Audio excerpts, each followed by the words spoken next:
4 வேதத்தை மீட்டு பிரம்மதேவனிடத்தில் கொடுத்து அப்படி கொடுத்து விட்டு 7 நாளாக சண்டை செய்த களைப்பு தீரும் பொருட்டு சேஷ சைனியத்தில் லட்சுமி சமேதனா படித்து உறங்க நேரம் ஜெயன் விஜயனை அழைத்து காவல் வைத்து விட்டு உள்ள சென்றேன்.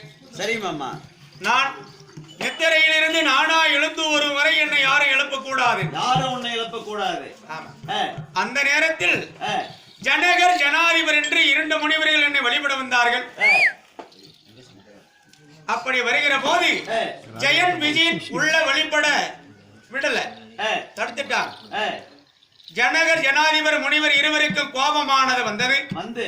ஜெயன் விஜயன் இருவர்களுக்கு சாபத்தை கொடுத்தார்கள். என்ன சாபத்தை கொடுத்தார்? என்னை வழிபடும் தெய்வம் கடவுளை வணங்க விடாமல் எப்போது தடுத்தாயோ 7 பிறவி மானிடராக பிறக்கணும் என்று சாபத்தை கொடுத்தார். அந்த ஜெய விஜயருக்கு முனிவர்கள் கொடுத்தார்களா? ஜெய விஜயர்களுக்கு சாபத்தை கொடுத்து ஜனாதிபர் போயிட்டார். ஜெயன் விஜயன் நான் நித்திரை செய்ய இடத்திலே அளந்து கொண்டிருக்கிறார். எப்படி கண் விழிப்ப என்று எதிர்பார்த்து கொண்டிருந்தார்கள். கண்ணை விழித்து ஜெயன் விஜயத்திலே சென்று கேட்டேன், சாமி உன்னை வழிபட உன்னை தரிசிக்க ஜனகர் ஜனாதிபர் என்று 2 முனிவர்கள் வந்தார்கள். அவர்களுக்கு உன்னை வழிபடவில்லை. ஜனகர் ஜனாதிபர் இருவரும் எங்கள் ஜெயன் விஜயன் இருவருக்கு சாபம் கொடுத்துக்கிறார். என்ன சாபம் என்று கேட்டு, என்ன சாபம்? 7 பிறவி 700 வருட காலம் மானிடராக மனிதனாக மாறி மாறி மாறி மாறி பிறக்க வேண்டும் என்று சாபம். 700 வருட காலம் மாறி மாறி மனிதனாக பிறந்து நான் என்ன புண்ணியம்? என்ன புண்ணியம்? அதனாலதான் நான் அழுதுட்டு இருக்கிறேன்னு கேட்டான். அதற்கு ஒரே வழி இருக்கிறது. என்ன வழி? முனிவர் சாபம் முற்றிலும் பலிக்கும். முனிவர் சாபத்தின்படி 7 பிறவி வேண்டுமா? இல்லை எனக்கு எதிரியாக 3 பிறவி வேண்டுமா என்று கேட்டேன். சாமி 7 பிறவி மனிதராக பிறந்து என்ன புண்ணியம்? 3 பிறவி எனக்கு போதும். அப்படி 3 பிறவி வேண்டுமையால் எனக்கு எதிரியா பிறக்கணும்.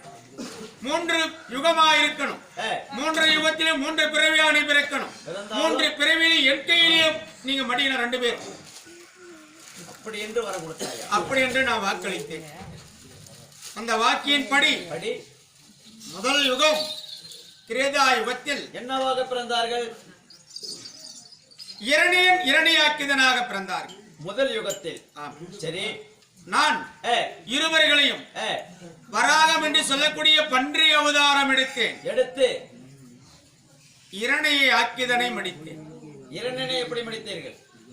மனித உடல் சிங்க முகம் நரசிம்ம அவதாரம் எடுத்து இரணியனை மடித்தேன். இருவரையும் உன் கையால் மடித்தாயா? என் கையாலே முதல் யுகத்திலே மடித்தேன். 2வது யுகத்தில் திரேதா யுகம் பிறந்தது. அந்த யுகத்தில் நான் ராமனாக பிறந்தேன். ஜெய விஜயர்கள் இரணியன் இரணியாக்கிதனாக இருந்தவர்கள் ராவணன் கும்பகர்ணனாக பிறந்தார்கள். அந்த யுகத்தில் ராமாவதாரத்தில் ராவணன் கும்பகர்ணனை மடித்தேன். 2வது யுகம் முடிந்தது. என் கையிலே இருவரும் மடிந்தார்கள். இது 3வது யுகம் துவாபரா யுகம். இது இந்த துவாபரா யுகத்தில் அந்த இருவர்களும் தந்து வருகர் என்று சொல்லக்கூடிய கம்சனாகவும் சேது நாட்டு அரசன் இந்த சிசிபாலனாக பிறந்தார்கள். அப்படி பிறந்தாலும் இந்த யுகத்தில் கண்ணனாக நான் பிறந்து இந்த கம்சனையும் சிசிபாலனையும் என் கையாலே மடித்தேன். இந்த 3 யுகம் முடிந்தது. 2 பிறவி அவங்க 3 பிறவி முடிந்தது. 3 பிறவியை என் கையிலேயே மடிந்தார்கள். 3 பிறவி முடிந்து அவருடைய ஆத்ம ஜோதியானது என்னுடைய வைகுந்த பதவி அடைந்திருக்கிறது. இந்த வைகுந்த பதவியானது இப்போதுதான் உங்களுக்கு சொர்க்கமா? இப்போதுதான் அவர்களுக்கு சொர்க்கம். இந்த 3 பிறவையும் அந்த சாபத்தின்படி பிறந்தவுடன் மாறி மறு பிறவியாக பிறந்தார்கள். கடவுளிடத்தில் யார் ஒருவர் கடவுளுக்கு தொண்டு செய்கிறார்களோ அது போல ஜோதியானது உன்னுடைய பாதத்தை தேடி வருகிறது. மாமா, இருந்தாலும் இதற்கான விளக்கம் சொல்வதற்கு எனக்கு பூர்த்திய குணமாக இருக்கிறது. என் மனதிலே சந்தோஷம் தெரிகிறது. இருப்பினும் எனக்கு ஒரு சந்தேகம். என்ன சந்தேகம்? உலகமே உன்னை ஆண்டவா ஆண்டவா என்று அல்லும் பகலும் 60 நாளையும் கடவுள் என்று கருணையோடு வணங்கி வருகிறோம். உலகமே உன்னை வணங்கக்கூடிய நேரம் சாதாரணம் இந்த சிசுபாலன் அவன் ஒரு நாட்டு அரசனாக இருந்தாலும் சரி, அவன் ஒரு சாதாரணமான மானிடன். உன்னை ஏசுகிறான், தூசிக்கிறான், தகாத வார்த்தையால் உன்னை திட்டுகிறான். நீ பார்த்து நினைத்திருந்தால் அவனை ஒரு நொடியும் மன்னித்திருக்கலாமே. எதற்காக 1, 2, 3 என்று 100 தடவை 100 தவறு செய்ய வர எதற்காக நீ மன்னித்தாய்? எதனால் அந்த 100 தடவை நீ பூவை போட்டு எண்ணிக்கொண்டிருந்தாய்? உன்னை நான் பார்த்துக் கொண்டிருந்தேன். நினைத்திருந்தால் அவனை உடனடியாக மன்னித்திருக்கலாமே. இதுவரை அவனை பொறுத்ததற்கு காரணம் என்ன மாமா? தர்மா, இந்த சேது நாட்டு அரசன் சிசிபாலன் என் வரத்தின்படி 3 பிறவியாக மாறி மாறி பிறந்தாலும் இவன் எனக்கு அத்தை மகன் சிசிபாலன். இந்த பிறவியில் அவன் பிறந்திருக்கிறது. என் தந்தை வசிதேவர் உடன் பிறந்தவள் சிசிபாலனுடைய தாய் வசுமதி. சரி, வசுமதி வயிற்றிலே பிறந்தவன் தான் இந்த சேது நாட்டு அரசன் சிசிபாலன். சரி, அவன் பிறந்த குழந்தை பருவத்திலே எப்படி பிறந்தான்? 4 கைகள், கழுதை முகம், மனித உடல். அவன் பிறந்த பிறவி இப்படி அபசகனமாக பிறந்தான். அசிரியர் வாக்கு உரைத்தன. பசுமதியானவள் கேட்டு, இந்த குழந்தை மனித உருவம் மாற வேண்டுமையாகில் இருக்கும் தேவர்கள் கையில் வை. யார் தேவர் கையில் யார் கையில் வைக்கிற நேரம் அவன் உருவமும் கைகளும் முகமும் மாறுகிறதோ அவன் கையாலே அவனுக்கு மரணம் என்று அசிரியர் உரைத்தது. சரி, அதன்படி எங்க அத்தையான வசுமதி தேவர்கள் கையில் எல்லோரு கையிலும் வைத்து பார்த்தான். அவன் உருவம் மாறவில்லை. எங்க அத்தையானவள் என் கையிலே சிசிபாலன் குழந்தையை வைத்தவுடன் 2 கைகள் மறைந்தன, கழுதை முகம் மறைந்தன, மனித குரல் வந்தது. சரி, அப்போது எங்க அத்தை என்னிடத்திலே கேட்டது என்னவென்று, கண்ணா, எத்தனை நாள் இருந்தாலும் என் மகனுக்கு உன் கையால் தான் மரணம் இருக்கிறது. அப்படி என் மகனை கொல்வதா இருந்தாலும் 100 தவறு செய்யும் வரை என் மகனை நீ கொல்லக்கூடாது. அப்படி என்று எங்க அத்தையானவள் என்னிடத்திலே சத்தியம் வாங்கிவிட்டான். அதனாலதான் சிசிபாலன் என்னை தவறாக பேசுவதை 100 பிழை வரை அவனை நான் எண்ணிக்கொண்டிருந்தேன். அவனை மன்னித்தேன். 100வது தவறு செய்தவுடனே கொண்டு விட்டேன். அதுதான் தோஷம் இல்லை. சொன்ன சொல்லை காக்க வேண்டும். ஆகட்டும் அம்மா, அப்படி இருந்தாலும் இதற்கான விளக்கத்தை சொல்லிவிட்டாய். ஆமா, ஏகத்துக்கு அனைவரும் வந்து கொண்டிருக்கிறார்கள். ஏகம் செய்வதா இருந்தாலும் முதல் வந்திருக்கக்கூடியது அரசர்கள்.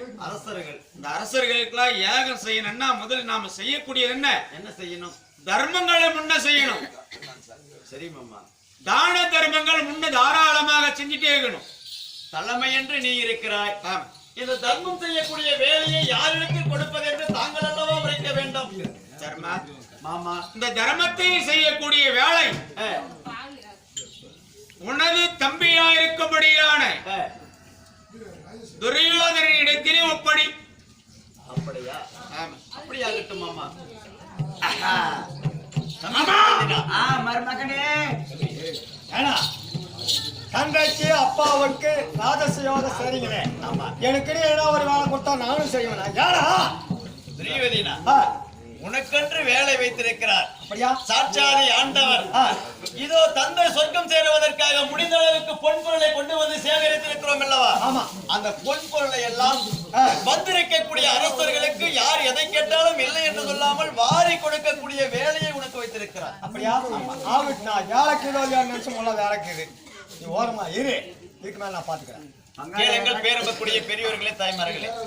அதாவது தனரேக படைத்த கையோடு இப்பொழுது உங்களுக்கு பொருளை கொடுக்க போகிறார். நானும் என் தந்தைக்காக ஏகத்தை செய்ய போகிறோம். இங்க இருக்கக்கூடியவர்கள் எத்தனையோ பேர் தாய் இழந்தவர்கள் இருக்கலாம், தந்தையை இழந்தவர்கள் இருக்கலாம், பிள்ளையை இழந்தவர்கள் இருக்கலாம். அனைவரும் வந்து அந்த துரியோதனன் கையிலே உங்களால் முடிந்த காணிக்கையை வைத்து துரியோதனன் கொடுக்கக்கூடிய பொருளை அனைவரும் பெற்று சென்றால் என் தந்தையும் சொர்க்கம் சேருவார். என் தந்தைக்காக செய்யக்கூடிய ஏகத்தில் இருந்திருக்கிறவர்கள் அனைவரும் சேரலாம். அந்த புண்ணியமான தனரேக படைத்த கையால் உங்களுக்கு பொருளை கொடுக்கக்கூடிய பொருளும் இது நல்லது என்று ஐதீகம் சொல்லுகிறது. அனைவரும் வந்து அவர்கிட்ட வாங்குங்க. யாரும் அமராத அனைவரும் வாங்கிட்டு போயிட்டு உட்காருங்க. எங்க வீட்டுக்கு போயிடாதீங்க. ஏக முடிய வரை பாருங்க. இதுக்கு மேலதான் நிறைய சண்டை நடக்குமா? அனைவரும் வந்து துரியோதனிடத்திலே கொடுக்கக்கூடிய பொருளை வாங்கி செல்ல வேண்டும் என்று உங்களை அன்புடன் கேட்டுக்கொள்கிறோம். மாமா மாமாயாக்கு பாருங்க பொன்பொருளை இங்க போற வாரி குடி எனக்கு வச்சுக்கிறாங்க. நல்ல வேலை கொடுக்குறாங்க. இதான் சமயம். ஏமா போய் போவாமா? சரி இங்க வாங்க. என்ன செய்யறப்ப இதுல ஒரு பணி வாங்கணும்.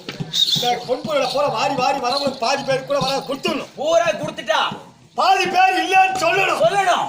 இந்த யாகமே நிக்கணும். நிக்கணும். இதான் சமயம். சமயம் கொடுக்கறமா. போனா வாரி ரொம்ப ரொம்ப வாரி கொடு.